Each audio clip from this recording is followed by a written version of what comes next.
High বন্ধুরা, আশা করি সমস্ত বন্ধুরা অনেক অনেক ভালো আছেন। আমার নিউ ব্লগে সবাইকে স্বাগত। আপনারাও কি আমার মতন এই সমস্যায় পড়ছেন? বর্ষাকাল মানেই কিন্তু প্রচুর চুল উঠছে, মানে চিরুনিটা শুধু লাগানোর অপেক্ষা, কত চুল উঠছে দেখতেই পাচ্ছেন। আজকে চুল যাতে না ওঠে সেরকমই একটা ভিডিও শেয়ার করছি, অবশ্যই মনোযোগ সহকারে দেখুন। মায়ের ছাদে অনেক রকমই গাছ আছে, তার থেকে আমি অ্যালোভেরা গাছের দুটো ডাল ভেঙে নিলাম। অ্যালোভেরা গাছটা অনেক পুরনো, ডালটা ভাঙতে আমার একটু কষ্ট হচ্ছিল, প্রচুর শক্ত লাগছিল। তবে অ্যালোভেরা গাছ প্রত্যেকের বাড়িতেই থাকে, না থাকলে আশেপাশে অনেক জায়গায় থাকে।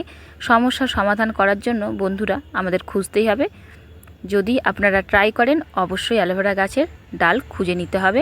তারপরে দেখুন নিচে চলে আসলাম, অ্যালোভেরা গাছের জেলিটা বের করে নিলাম। তারপরে পাশের পিসি একটা গাছ লাগিয়েছে জবা ফুলের, সেইখান থেকে বলে 5টা জবা ফুল তুলে নিয়ে এলাম।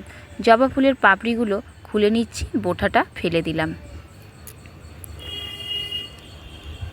আর না পেলে বাজারে অবশ্যই জবা ফুল পাওয়া যায়, কিনে নেবেন। আর প্রত্যেকের বাড়িতে অবশ্য জবা গাছ আছে, অসুবিধা নেই। তারপরে গ্যাসটা জ্বেলে নিচ্ছি, কড়াটা বসিয়ে দিয়েছি। আমি এবারে কড়ার মধ্যে দিয়ে দেবো উত্তম নারকেল তেল। তবে উত্তম নারকেল তেল আমি ইউজ করি বলে এই নারকেল তেলটাই ব্যবহার করছি। যদি অন্য নারকেল তেল আপনারা ইউজ করেন সেটাও দিতে পারেন, কোনো অসুবিধা নেই। 50 গ্রাম নারকেল তেল এখানে আমি দিয়ে দিলাম।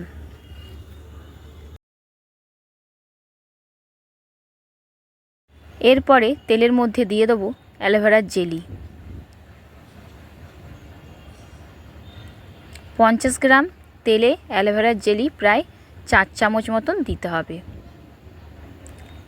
এরপর দিয়ে দেবো জবা ফুলের পাপড়ি।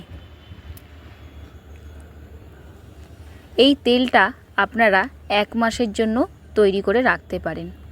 আর এই তেলটা আমি 5 থেকে 7 মিনিট ফোটাবো।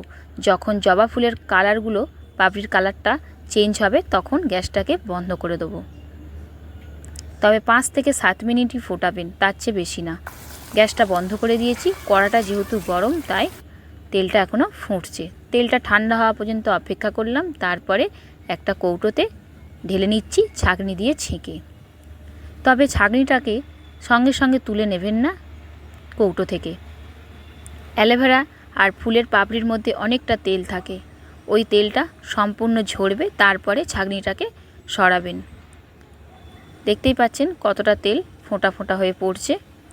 সঙ্গে সঙ্গে সরিয়ে দিলে এই তেলটা নষ্ট হবে। তেলটা ঠান্ডা হওয়া পর্যন্ত অপেক্ষা করব।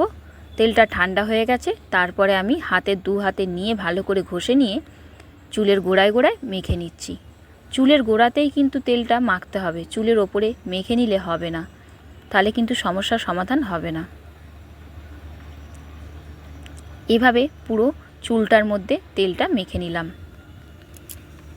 আর তেলটা মাখার পরই কিন্তু সঙ্গে সঙ্গে আমি চিরুনি দিয়ে আঁচড়াবো না, তাহলে সব তেল চিরুনি দিয়ে উঠে চলে আসবে। প্রায় আধ ঘন্টা মতন চুলটাকে এভাবে রেখে দেবো, তারপরে চুলটাকে আঁচড়াবো।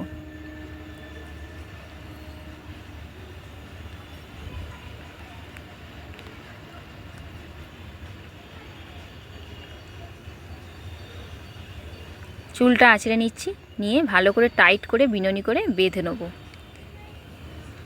ভিডিওটা ভালো লেগে থাকলে লাইক কমেন্ট শেয়ার করতে ভুলবেন না। আর নতুন কোনো বন্ধুরা আমার চ্যানেলে আসলে চ্যানেলটিকে সাবস্ক্রাইব করার জন্য অনুরোধ করছি।